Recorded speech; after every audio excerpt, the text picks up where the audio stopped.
Yeah. Paris, this time, about 2 years ago when I first went to Paris, my son Rahim, he was invited by Louis Vuitton for a fashion show. So they put him up in this hotel. It's $3,000 a night. Now, the most expensive hotel I've ever stayed is maybe $400 or $500 on the strip. Right. $3,000 is too much. But Rahim, I said, just try it, So we went to a cheaper hotel, 5-star for $500 for 3-4 nights. The last 3 nights we stayed at that hotel. So it was $3,000 for me, $3,000, so $6,000. For 4 nights, we paid $24,000. The professionalism in that hotel was at a different level. That's on Avenue Montaigne. All the movie stars in the world have stayed there at one time or another. What made it different? The classiness of the crew, the personal attention the crew gave you. The people in there that were even staying there were financially very well off. Mm-hmm. They were not stuck up. They were very humble. Everybody, the service in the restaurant, there were 2-3 servers right next to you. The cleanliness, the registration. You could just go down there, everybody, 3-4 people ask you, can I get you water? Can I get you this? Do you need anything? Every 5 minutes, somebody comes over. Gave us so much personal attention. It was unbelievable. That I just like sitting in the lobby and all these people from all over the world enter, different culture, different people, they talk a different language. How their suitcases, here comes a very rich guy from Dubai. All his suitcases are like Louis Vuitton, $5,000 bags or $10,000 bag, right? And how they come in Rolls Royce, they come in major cars, And the way they behave, the way they talk, the personal attention was totally different. In fact, I learned so many things for that $24,000, and I already made that 100 times over by coming back to my business and trying to give the same kind of personal service. Exactly. And I'm still not even there. Yeah. Like I'm putting 2 managers per store. Mm-hmm. One manager is not enough, and you have 10 customers waiting for you. Mm-hmm. Mm-hmm. So that helps us increase customer count and also sales. So these are the things you learn. You also, it's quite interesting. I was in Paris in 1981. And at that time, everybody spoke French. And they were all French people. Now, this time, it's 2 years ago, was 2022. I went to Paris, right? After how many, 40, 50 years? Yeah. Okay, most of the people I met spoke English. Okay? Very few French people that were speaking French. Like they come to me, they speak English right away. And also, most of the workers in France are from Romania, Ukraine, Russia, all different countries in Europe because of European Union and all that. Right. So you are in Paris, but it's not easy to find a real French person. No, it's a real international city. It's a melting pot. Yes, it is. And people, they were so courteous, so respectful. Mm-hmm. Even the designer store, their training was totally different. Right. Than out here. Mm-hmm. So you learn, see. Well, I think their whole culture is very different too. I mean, they take a special pains to make sure that their food is excellent. Yes. Their fashion is excellent. But, going to Paris is not a different country. It's a different world. It's a different world. That's people don't understand. Yes. Dubai was a totally different world. Yeah. When I went to Barcelona, it was a different world. Mm-hmm. When I went on a cruise into all these Ibiza and Cannes and all that, Mallorca, it's a different world. Actually, even speaking about, how you love to see, the perfection that people will take in whatever craft they have. I know that you love cars as well. I love cars. And it isn't the status of having the car. Yes. I know whenever you talk to me about the Rolls or whatever. I'm very passionate about it. You're very passionate about it, but you also look at all the fine details. Oh, definitely. That's what you see. Definitely, because that's art. See, things have never been important to me in my life. Yeah. I have a Rolls Royce, I have a Ferrari, I have a Lamborghini, I have a McLaren, I have a G-Wagon, I have a Mercedes, I have a BMW, I have every car. I don't care about that. And I'll be the first one to tell you honestly and sincerely, it's a total waste of money. Yeah. A cheaper car can get you from point A to B right. more comfortably than an expensive car. Mm-hmm. they're just things. Mm-hmm. But the beautiful thing about all those things is like, let's talk about Rolls Royce. In Rolls Royce, when the wheel is turning, the Rolls Royce RR emblem doesn't turn. So the owner of the Rolls Royce stays static. Static, yeah. So he wanted everybody to know when a Rolls Royce comes down the road, they can see the RR and the wheel turning. Yeah. All right. It's amazing. It's like the door opens up backwards, like they call it the suicide doors in America, right? Yes. But the doors are so heavy, so you press a button and the door shuts itself. Right? Tesla got that there, but these Royals were 30, 40 years ago. And like they always stuck to a V12 engine because it's very smooth. Very smooth. A lot of hand. It takes them 6 to 9 months to make a Rolls Royce.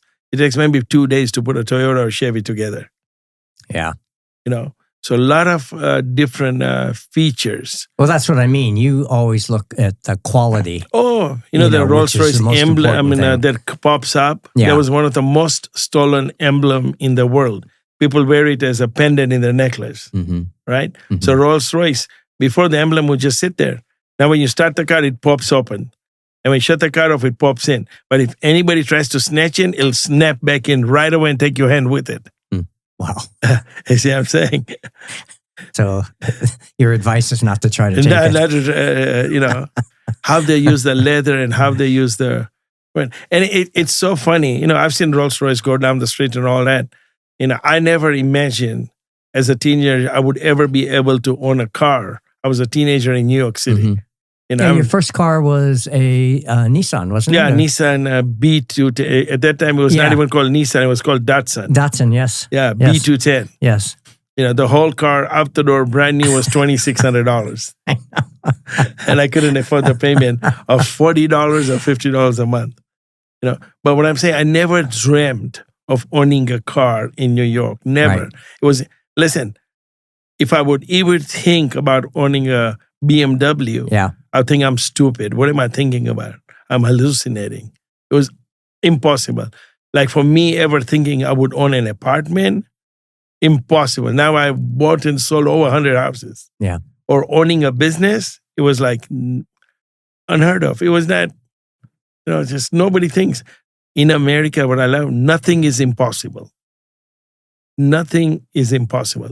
Right. At later years, when I was expanding the chain of auto repair store, I met this developer, very nice guy. He was a judge, a retired judge in Palm Springs. Very wealthy. He knew all the politicians. He knew Sonny Bono. He knew everybody, Frank Sinatra, everybody. So it was his 70th birthday party. And I told him I'll give him a party in Palm Springs. So a friend of mine owned an Indian restaurant. So we moved the whole kitchen to his backyard, cooked everything there. I brought in belly dancer, band, everything. So, of course, it's a party. Everybody's drinking a lot.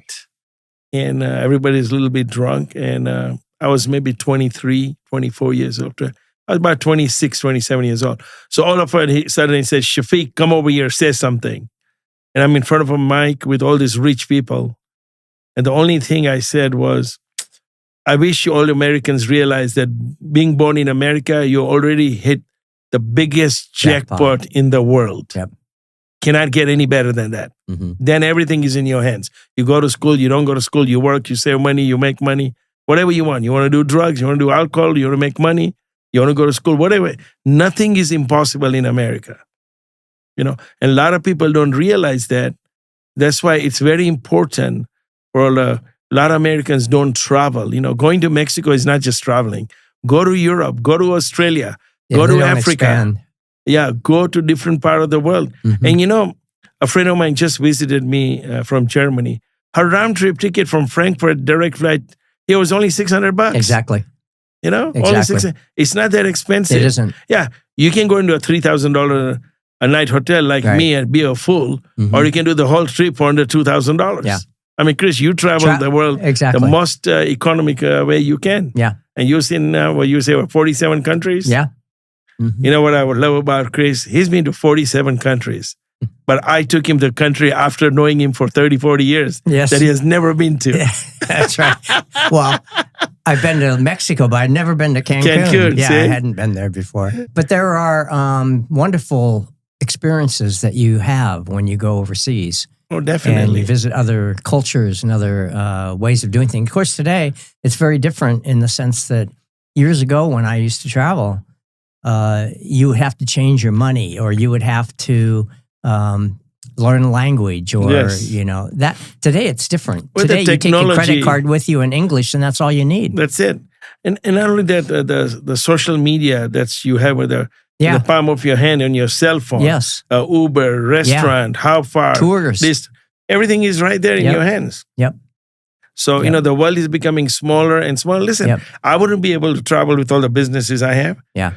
Because my businesses are all connected to my phone. I Yeah. give live updates when any store does anything. Yeah, wherever you are, Yeah. whether I it's have Dubai or my camera in my Paris house, or all the wherever. cameras in my house, I can see it on my phone. Yep. My alarm, I can open my door, I can Yep. set my alarm. I can do anything I want from the power. I love technology. Yeah. I love it. That's why I'm traveling. Because if I'm at my home or in my office giving everybody orders 5 days a week, what difference does it make if I do it from Paris or London Doesn't or make Dubai? any difference. Yeah. Doesn't make any difference. Mm-mm.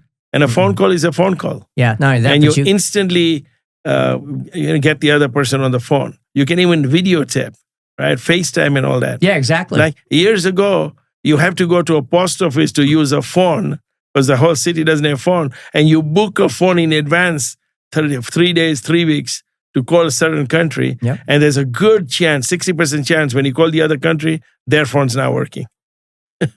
Yeah. It's crazy, Yeah. right? See, the technology, you can use it in a positive way and make it work for you, better your life. Or you can use it in a negative way like most people do. Okay, we're wrapping it up, I guess, for this edition, huh? This edition, yeah. All right.